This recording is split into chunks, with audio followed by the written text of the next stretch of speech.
Hello guys, welcome to the deserving India. आज हम बात करेंगे नेक्स्ट टॉपिक एमसीक्यूज़ के बारे में। और आज जो हम मेन फोकस करेंगे वो करेंगे वर्ल्ड वॉर वन के बारे में। तो वर्ल्ड वॉर वन का टॉपिक समझेंगे और साथ-साथ में इसके करेंगे एमसीक्यूज़। साथ-साथ में इसके देखेंगे इसके social, political and economic impact क्या पड़े थे इंडिया में, ठीक है? तो आज का सेशन करते हैं स्टार्ट। और सबसे पहले देखो इस वर्ल्ड वॉर के टॉपिक को समझ ही लेते हैं, फिर देन एमसीक्यूज़ की तरफ चलेंगे। देखो वर्ल्ड वॉर जो वन हुई थी ना, वो कब हुई थी? वो हुई थी 1914 से लेकर 1918 के बीच में। 1914 के बीच में 1914 से लेकर 1918 के बीच में हुई। किस-किस के बीच में हुई? ठीक है, अभी हमारे एग्ज़ाम के लिए ये ज़्यादा नहीं पूछे जाते हैं, ठीक है? हमारे एग्ज़ाम में जो पूछा जाता है, इसका पूछा जाता है social, political and economic impact. तो उसके बारे में मेन आज डिस्कस करेंगे, फिर जब नेक्स्ट वीडियो करेंगे तब मैं आपको पूरी की पूरी वर्ल्ड वॉर जो फर्स्ट और सेकंड हुई है, उनके रीज़न भी मैं यहाँ पर आपको बता दूँगा। तो मेन फोकस करेंगे क्वेश्चंस के ऊपर। और जो हमारे पास बात हुई वो हुई हमारे पास 1914 से लेकर 1918 के बीच में वर्ल्ड वॉर होती है। और इसमें इंडिया की इकोनॉमी और सोशल और सोसाइटी और पॉलिटिकल में क्या-क्या इम्पैक्ट देखने को मिलता है। देखो वर्ल्ड वॉर में ब्रिटेन ने हिस्सा लिया था और ये जो ब्रिटेन था, यही इंडिया के ऊपर डोमिनेंस रखता था, ठीक है? आप सभी को ही पता है 1858 के बाद ये सारा का सारा जो पावर थी वो क्राउन के अंडर चली गई थी। आए तो ये आपके पास 1613 में पहली फैक्ट्री एस्टैब्लिश करते हैं, 1608 में आपके पास जहांगीर के दरबार में आते हैं, ठीक है? तो एक ट्रेडर के रूप में आते हैं, बट धीरे-धीरे पूरे इंडिया को कैप्चर करते हैं, treaty of Allahabad Shah Alam second के साथ करते हैं। सब्सिडरी लाइन्स लाते हैं 1798 में, वेलेस्ली लाता है, डॉक्ट्रिन ऑफ लैप्स लाया जाता है, ठीक है? उसके अकॉर्डिंग कुछ-कुछ स्टेट्स लूटी जाती हैं, मतलब इंडिया को एक तरीके से ब्रो कैप्चर कर लिया गया ब्रिटिशरों के द्वारा। अब इसके बाद ब्रिटेन यहाँ पर क्या कर रहा था, राज कर रहा था इंडिया में। और ब्रिटेन क्या करता है आपके पास इस वर्ल्ड वॉर वन में क्या करता है, हिस्सा लेता है और उसके कुछ इम्पैक्ट देखने को मिलते हैं। इंडिया में इसके सोशल इम्पैक्ट देखने को मिलते हैं, पॉलिटिकल इम्पैक्ट देखने को मिलते हैं और साथ-साथ में आपको इकोनॉमिक इम्पैक्ट देखने को मिलते हैं। देखो सोसाइटी या सोसाइटी में क्या इम्पैक्ट देखने को मिला, ब्रिटिश या ब्रिटिशर जो चाहते थे हमारी सोसाइटी से, क्या चाहते थे कि इंडियंस लोग क्या करें, हमारी हेल्प करें। सोल्जर, ठीक है, लगभग 1 मिलियन से ज़्यादा सोल्जर क्या करते हैं, इंडियन, 1 मिलियन सोल्जर क्या करते हैं, हेल्प करते हैं britisher in the first world war. और इस सोशल में क्या इम्पैक्ट देखने को मिलता है, आफ्टर दी क्या करते हैं, after the first world war they did not pay attention to the soldier. मतलब सोसाइटी में जो एक सोल्जर जो सोसाइटी होती है उसको क्या नहीं करते हैं, अटेंशन देते ही नहीं है। अब पॉलिटिकल क्या-क्या चीज़ें आई होती हैं, हमने इस टाइम पे ब्रिटिशरों से क्या माँगा होता है, सेल्फ रूल, कि हम आपकी क्या कर देंगे, हेल्प तो कर देंगे, हम आपकी हेल्प तो करेंगे पॉलिटिकल तरीके से, सोसाइटियल तरीके से, लीडर आपके साथ होंगे, जनता आपके साथ होगी, बट हमें क्या चाहिए, सेल्फ रूल चाहिए। तो ये क्या करते हैं, सेल्फ रूल तो नहीं देते हैं, एक रिसेंटमेंट इसकी वजह से आता है। और ये पॉलिटिकल हमारे पास सेल्फ रूल तो नहीं देते हैं, but government of India act 1990 लेके आ जाते हैं, जिसमें डायरकी को इंट्रोड्यूस कर दी जाता है प्रोविंस लेवल पे। प्रोविंस लेवल क्या है, जहाँ-जहाँ पर ब्रिटिशरों के क्या थे, मतलब राजघराने थे या ब्रिटिशर जहाँ-जहाँ पर क्या करते थे, रूल करते थे, उसको प्रोविंस के नाम से जाने जाते थे। और वहाँ पे एक सिस्टम लाते हैं, डायरकी सिस्टम, जहाँ पर इसको कहा जाता है पॉलिटिकली। डायरकी सिस्टम का मतलब क्या हुआ, डाई मतलब डबल और आर की मतलब गवर्नमेंट, तो एक दोहरी सरकार यहाँ पर चलाई जाती है, ठीक है? और इकोनॉमिक इम्पैक्ट क्या पड़ता है, देखो हम इकोनॉमी में क्या करते हैं, ब्रिटिशरों की हम हेल्प करते हैं, फूड इनको प्रोवाइड करते हैं, तो इसकी वजह से हमारे पास क्या हो जाती है, फूड शॉर्टेज हो जाती है, ठीक है? हम इनको यहाँ पर क्या करते हैं, पैसा प्रोवाइड करते हैं, तो यहाँ पर वाइड स्प्रेड पॉवर्टी देखने को मिलती है, ठीक है? उसके बाद इन्होंने हमारी हेल्प तो की नहीं, तो हमें क्या देखने को मिली, गरीबी का सामना यहाँ पर देखने को मिला। तो इन सारे के सारे social, political and economic reason से अगर इसकी समरी देखी जाए कि वर्ल्ड वॉर वन की क्या इम्पैक्ट देखने को मिला, तो ऑल ओवर इन्होंने क्या किया, एक आपके पास एक इंडियंस को ट्रिक किया। और हमने क्या देखा कि ब्रिटिशर्स क्या हमें डिसीव, मतलब ब्रिटिशर हमें क्या कर रहे हैं, ट्रिक कर रहे हैं। और इनकी पॉलिसीज़ यहाँ पर क्या देखने को मिली, पॉलिसी यहाँ पर क्या देखने को मिली, एक्सपोज़्ड हुई। ठीक है? तो अब इंडिया ने क्या किया, कदम उठाए, देखो सोसाइटियल या सोशल में तो हमने कोई कदम नहीं उठाए, सेल्फ रूल से हमने क्या कदम उठाए, यहाँ पर हमने ना होम रूल लीग मूवमेंट को स्टार्ट कर दिया गया।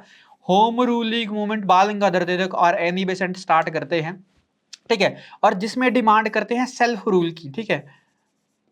नेशनल अवेकनिंग के बारे में बात करते हैं, राष्ट्रवाद की ये बात करते हैं कि लोगों को जगाओ, लोगों को अवेयर करो, ठीक है। यहाँ पर बाल गंगाधर तिलक केसरी और मराठा न्यूज़पेपर का भी यूज करते हैं ताकि लोग क्या हो सके, ज्यादा से ज्यादा अवेयर हो सके।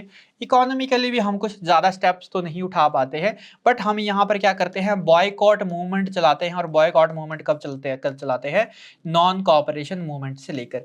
तो अगर आपसे ऑल ओवर अगर पूछा जाए कि एक वर्ल्ड वॉर को समझने का तरीका है क्या, कि इसके क्या क्या इंपैक्ट देखने को मिले, तो 3 चीजें लिख लो, सोशल, पॉलिटिकल एंड इकोनॉमिक। हमने क्या क्या किया, सोसाइटल तरीके से हेल्प की, बट इन्होंने क्या किया, हमारी सोल्जर को पे अटेंशन पे नहीं दी। हमने पॉलिटिकल क्या बोला कि हमें सेल्फ रूल दे दो, बट इन्होंने नहीं दिया। तो इन्होंने नहीं दिया तो फिर इंडियन का क्या डिसीजन था इसमें, इंडिया ने home rule league movement start कर दिया, नेशनल अवेकनिंग स्टार्ट हो गई, ठीक है। इकोनॉमिक हमने क्या क्या किया, इनको फूड प्रोवाइड किया, मनी प्रोवाइड की, मॉनेटरी प्रोवाइड की, बट एट द एंड में इन्होंने रिटर्न में कुछ नहीं दिया। इसके कारण फूड शॉर्टेज देखने को मिली, वाइड स्प्रेड पॉवर्टी देखने को मिली। और इसी के ही खिलाफ हमने, इकोनॉमी के ही खिलाफ हमने इनकी इकोनॉमी को खत्म करने के लिए क्या स्टार्ट किया, बॉयकॉट मूवमेंट स्टार्ट किया, जिसको हम किस नाम से जानते हैं, नॉन कॉपरेशन मूवमेंट, जो 1920 में स्टार्ट होता है, ठीक है। और बीच में इनका एक सोसाइटल इंपैक्ट यहाँ पर जलियांवाला बाग मैसेकर भी यहाँ पर देखने को मिला था। तो ये पूरा का पूरा वर्ल्ड वॉर 1 था, जो हम एक सिर्फ एक सेगमेंट में इसको समझ सकते हैं। तो पहला क्वेश्चन क्या है कि वर्ल्ड वॉर 1 कब हुई थी, तो वर्ल्ड वॉर 1 हुई थी 1914 से लेकर 1918 के बीच में, 1914 से लेकर 1918 के बीच में वर्ल्ड वॉर 1 करवाई जाती है। नेक्स्ट क्वेश्चन क्या है, how many Indian soldier fought for the British during the world war. 1 million से ज्यादा लोग यहाँ पर क्या करते हैं, इनकी हेल्प करते हैं। नेक्स्ट है हमारे पास, which political event was result as a Montagu Chelmsford, ठीक है। अब देखो, मैंने आपको क्या बोला कि हम पॉलिटिकली क्या मांग रहे थे, हम पॉलिटिकली मांग रहे थे सेल्फ रूल, सेल्फ रूल मांग रहे थे, बट ये दे देते हैं धोखा, धोखा दे देते हैं। तो क्या इंट्रोड्यूस कर देते हैं, गवर्नमेंट ऑफ इंडिया एक्ट 1990, और इसी गवर्नमेंट ऑफ इंडिया एक्ट का नाम क्या पड़ा, Montagu Chelmsford act. Montagu Chelmsford act में इन्होंने क्या बोला कि हम आपको क्या देंगे, पॉलिटिकल राइट्स देंगे। अब इन्होंने ना सेल्फ रूल को चेंज कर दिया पॉलिटिकल राइट्स में, और इन्होंने क्या दिया, diarchy, introduced diarchy at province level, at province level, ठीक है। इन्होंने प्रोविंस लेवल पे क्या इंट्रोड्यूस कर दी, डायरकी इंट्रोड्यूस कर दी। हमने मांगा था सेल्फ रूल, दे दी डायरकी। तो इंडिया का क्या हुआ, इंडिया ने होम रूल लीग स्टार्ट कर दिया, एनी बेसेंट और बाल गंगाधर तिलक ने, ठीक है जी। चलो, तो मॉन्टेगू चैम्सफोर्ड क्या बोल रहा है कि विच political event was the result of the Montagu Chelmsford during the world war. तो ये हमारे पास गवर्नमेंट ऑफ इंडिया 1990, ठीक है। अब मॉन्टेगू कौन होते हैं, मॉन्टेगू तो होता है हमारे पास कौन सा, ठीक है, मॉन्टेगू हमारे पास कौन होता है, ये होता है secretary state of India, secretary state of India. और चैम्सफोर्ड कौन होते हैं, ये होते हैं viceroy of India. Jallianwala Bagh के टाइम पे भी सेक्रेटरी स्टेट ऑफ इंडिया और वायसराय ऑफ इंडिया यही थे। सेक्रेटरी स्टेट ऑफ इंडिया की पोस्ट जो बनाई जाती है, वो बनाई जाती है 1858 में। और पहले जो आपके पास सेक्रेटरी स्टेट ऑफ इंडिया बनते हैं, वो बनते हैं लॉर्ड स्टैनली, लॉर्ड स्टैनली।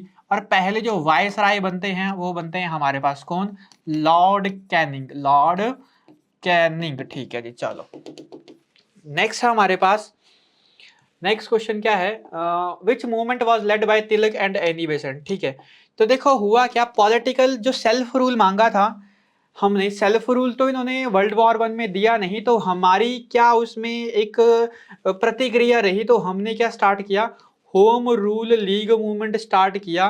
और home rule league movement start कब किया, 1916 में, by Bal Gangadhar Tilak, by B G Tilak and Annie Besant. Annie Besant कहाँ से होती है, ये लेडी होती है आयरलैंड से, ठीक है। और एक थियोसॉफिकल होती है, थियोसॉफिकल सोसाइटी भी ये चलाती हैं। बाल गंगाधर तिलक मराठा और केसरी न्यूज़पेपर स्टार्ट करते हैं 1881 में। नेशनल अवेकनिंग को ये जोर देते हैं, ठीक है। और क्या बोलते हैं, हमें क्या दो, सेल्फ रूल दो। और क्या बोलते हैं कि आप क्या करो, इंडिया को क्या करो, आपके पास लिंग्विस्टिक बेस पे, लिंग्विस्टिक बेस पे क्या करो आप, लिंग्विस्टिक बेस पे आप क्या बना दो, स्टेट बना दो।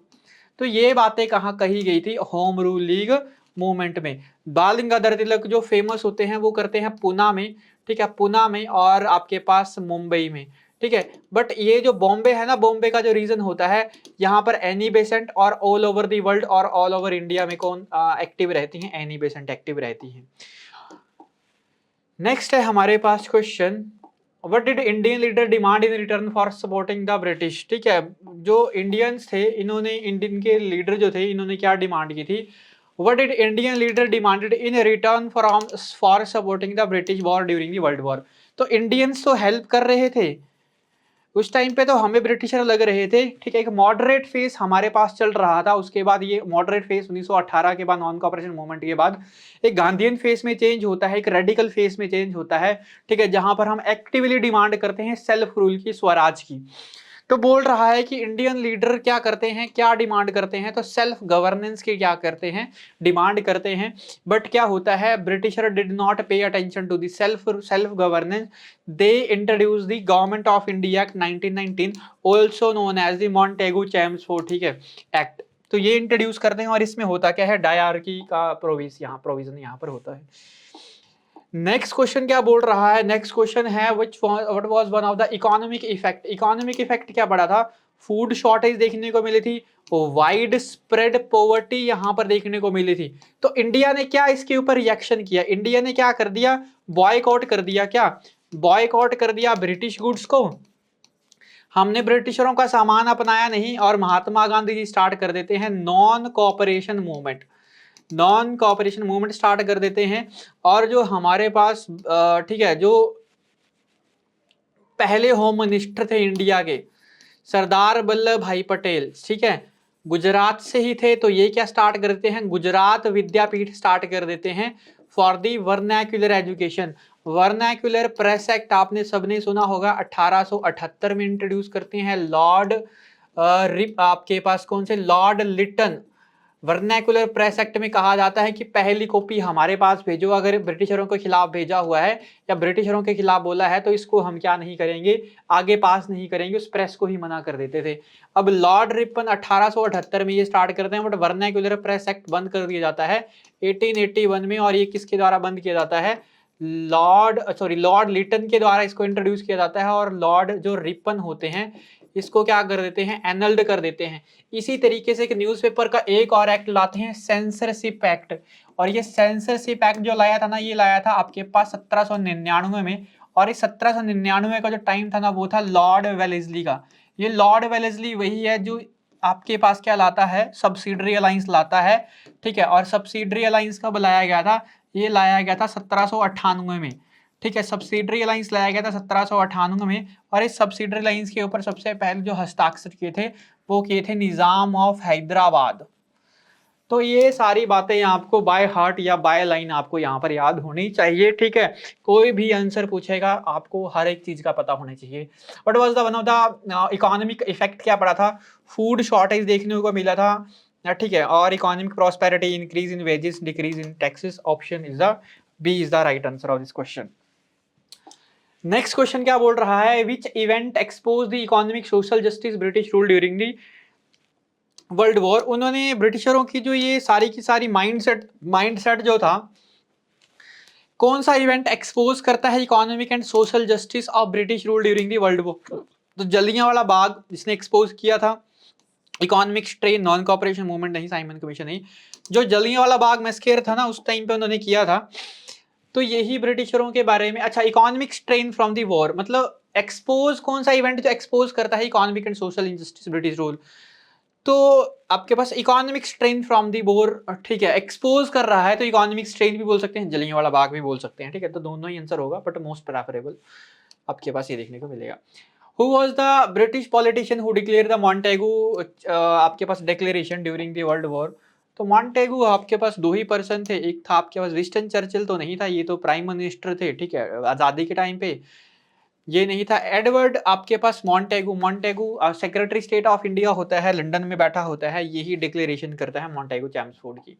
और इसमें होता क्या है, डायरकी को इंट्रोड्यूस किया जाता है प्रोविंस लेवल में। बोल रहा है कि which act passed in 1919 as seen as the insufficient reform Indian leader? Indian leader ने डिमांड की वर्ल्ड वॉर में, क्या हम आपकी हेल्प करेंगे, बट आपको क्या करना पड़ेगा, हमें सेल्फ रूल देना पड़ेगा। ब्रिटिशरों ने बोला कि ठीक है, बट उन्होंने दिया क्या, उन्होंने दिया गवर्नमेंट ऑफ इंडिया एक्ट 1919। तो बोल रहा है कि विच एक्ट पास इन 1919, तो कौन पास किया गया, गवर्नमेंट ऑफ इंडिया एक्ट 1919 यहाँ पे पास किया गया था। रॉलेट एक्ट भी 1919 में आया था, 2 साल की सजा थी। क्रिप्स मिशन 1940 के अराउंड आता है। इंडियन काउंसिल एक्ट तो बहुत ज्यादा आए थे। नेक्स्ट है हमारे पास which was one of the result of Montagu Chelmsford. तो मॉन्टेगू चैम्सफोर्ड का क्या रिजल्ट रहता है? Increase independence, introduction of the diarchy, है ना, ये दोहरी सरकार को क्या करते हैं? इंट्रोड्यूस करते हैं एट प्रोविंस लेवल पे। नेक्स्ट है हमारे पास how did world war one affect the moral of Indian soldier. World war one में जो सोसाइटी में इफेक्ट पड़ा, जो इंडियन सोल्जर के ऊपर इफेक्ट पड़ा, क्या पड़ा? Increase their loyalty, led a sense of betrayal. ठीक है, ये एक आपके पास धोखाधड़ी की भावना इनके ऊपर जागी थी। रिजल्टेड वाइड स्प्रेड प्रोटेस्ट, नहीं, और सोल्जर ने प्रोटेस्ट तो नहीं किया था। Had no effect on their morale, नहीं, मोराल पे तो इफेक्ट पड़ा था, उनको उनके बारे में लग गया था पता कि ब्रिटिशर किस तरीके से यहाँ पर काम करते हैं। Who was the prominent leader of the home rule league movement. India ने डिमांड की क्या? सेल्फ रूल की, नहीं दिया। दिया क्या? Government of India 1900 act. तो इंडिया का क्या रिएक्शन रहा? इंडिया का रिएक्शन रहा कि आपके पास बाल गंगाधर तिलक और एनी बेसेंट क्या स्टार्ट करते हैं? Home rule league movement start कर देते हैं 1916 में। Which of the following was a major impact of World War I in Indian economy? तो इंडिया की इकोनॉमी में क्या देखने को मिला? हमने पैसा तो लगा दिया वर्ल्ड वॉर वन में, हेल्प तो कर दी मॉनेटरी, बट उन्होंने उसको रिटर्न नहीं किया, तो वाइड स्प्रेड पॉवर्टी यहां पर देखने को मिली। तो इंक्रीज्ड पॉवर्टी एंड इन्फ्लेशन, महंगाई देखने को मिली, फूड शॉर्टेज यहां पर देखने को मिली। The dissatisfaction with British rule after world war one contribute which major moment. तो हमने डिमांड की सेल्फ रूल की, हमने, उन्होंने दिया नहीं, उन्होंने दिया। गवर्नमेंट ऑफ इंडिया एक्ट हमने स्टार्ट कर दिया होम रूलिंग मूवमेंट।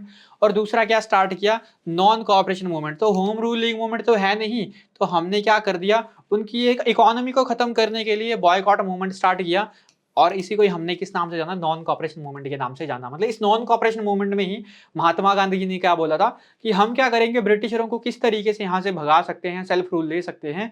हम एक काम कर सकते हैं, इनकी इंडस्ट्री को ही खत्म कर दो, बॉयकॉट करना स्टार्ट कर दो, इनसे कोई सामान लेगा नहीं तो ये इंडस्ट्री चलाएंगे नहीं, और इंडिया से ही ऑटोमेटिकली चले जाएंगे। बट ब्रिटिशरों का जो मेन माइंड सेट जो था ना, वो था क्या? वो था कि रॉ मटेरियल को एक्सट्रैक्ट करो फ्रॉम इंडिया से, और इसको क्या करो? प्रोसेस करो विद इन चीप लेबर, है ना, जो इंडिया में सस्ती लेबर जो मिलती थी, जबरदस्ती जो काम करवाते थे। ठीक है, तो इस तरीके की यहाँ पर चीजें देखने को मिली थी। नेक्स्ट है हमारे पास which act passed by the British government in 1990 was intended to grant reform. मांगा तो सेल्फ रूल, बट दिया गया Montagu Chelmsford act. Next, which of the following was a key demand of Indian leader. तो Indian leader की demand क्या थी आपके पास? First world war में चाहते थे वो self rule from the British empire, but दिया गया government of India act. Which of the following reform was introduce as a part of Montagu Chelmsford. ऐसा कौन सा रिफॉर्म था जिसको इंट्रोड्यूस किया गया as a part of the Montagu Chelmsford? तो मॉन्टेगू चैम्सफोर्ड में बात हुई कि डायरकी को इंट्रोड्यूस करेंगे एट प्रोविंस लेवल पे। Which of the following was a major political event that occurred in India during the आपके पास वर्ल्ड वॉर। तो वर्ल्ड वॉर के टाइम पे ना इंडिया में एक हुआ है जलियांवाला बाग। ठीक है, quit India movement 42, formation of Indian national 1885, Champaran Satyagraha 1917 में।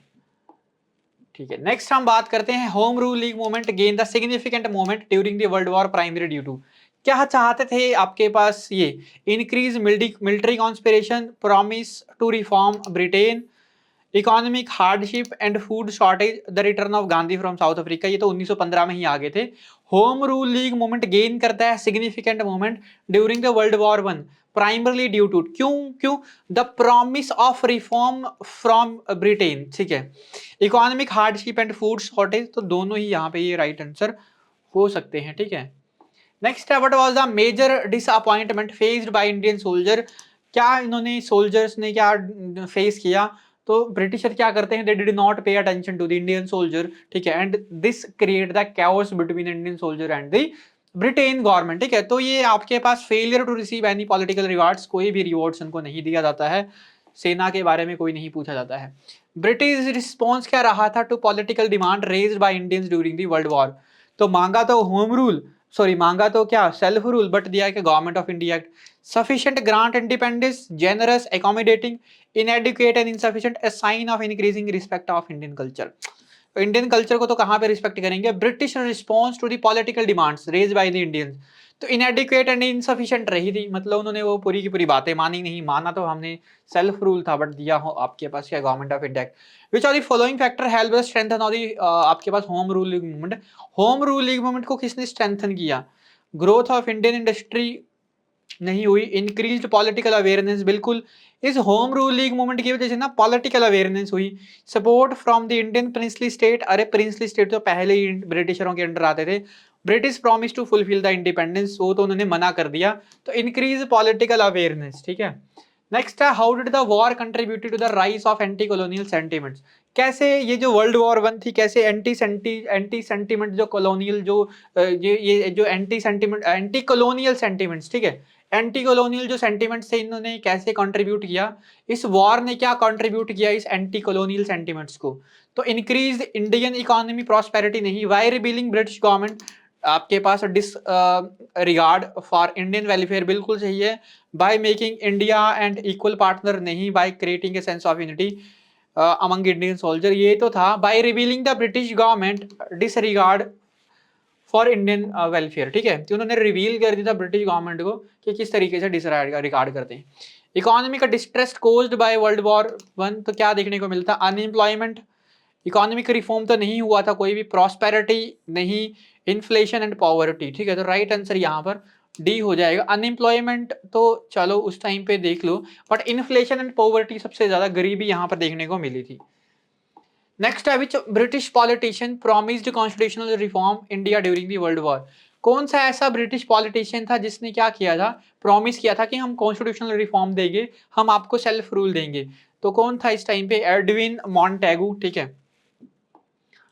नेक्स्ट है, what was one of the major effect of the failure of Montagu Chelmsford reform, कि ऐसा कौन सा मेजर इफेक्ट देखने को मिला of the failure of the Montagu Chelmsford reform, growth of Indian movement, independence movement, formation of Indian National Congress 1885, increase in support for the British, establishment of home rule league, ठीक है।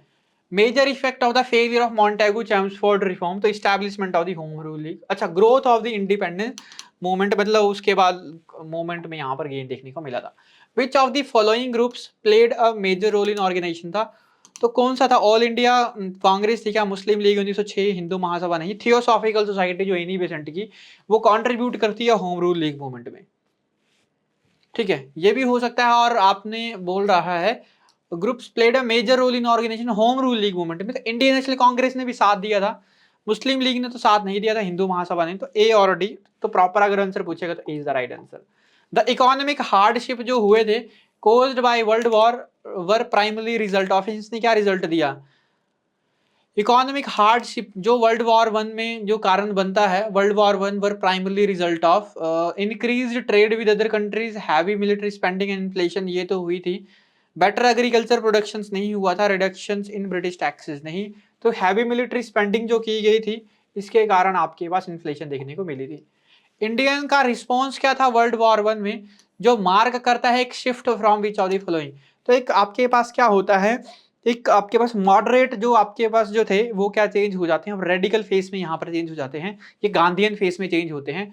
तो moderate to radical demand for self rule, बिल्कुल सही है, जो पहले self rule की जो डिमांड चल रही थी बिल्कुल एक मॉडरेट लेवल पे चल रही थी, बट अब एक रेडिकल लेवल पे आ जाती है, रेडिकल लेवल मतलब एक्टिव तरीके से इसको सेल्फ रूल को डिमांड करते हैं।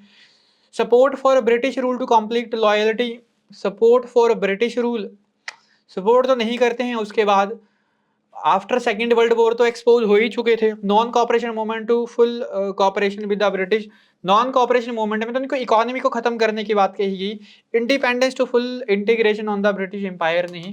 तो यहाँ पर इंडियन रिस्पॉन्स क्या रहा था to world war one, marked shift from which of the following, तो एक मॉडरेट टू रेडिकल यहाँ पर क्या हुई थी, चेंज यहाँ पर बातें हुई थी। तो ये था आज का सेशन। आई होप आपको वर्ल्ड वॉर वन के सोशल पॉलिटिकल एंड इकोनॉमी के इम्पैक्ट यहाँ पर समझ आए होंगे कि किस तरीके से ये चीज़ें रही थी। तो आज का सेशन रखते हैं इतना ही, मिलेंगे नेक्स्ट सेशन में, तब तक के लिए धन्यवाद।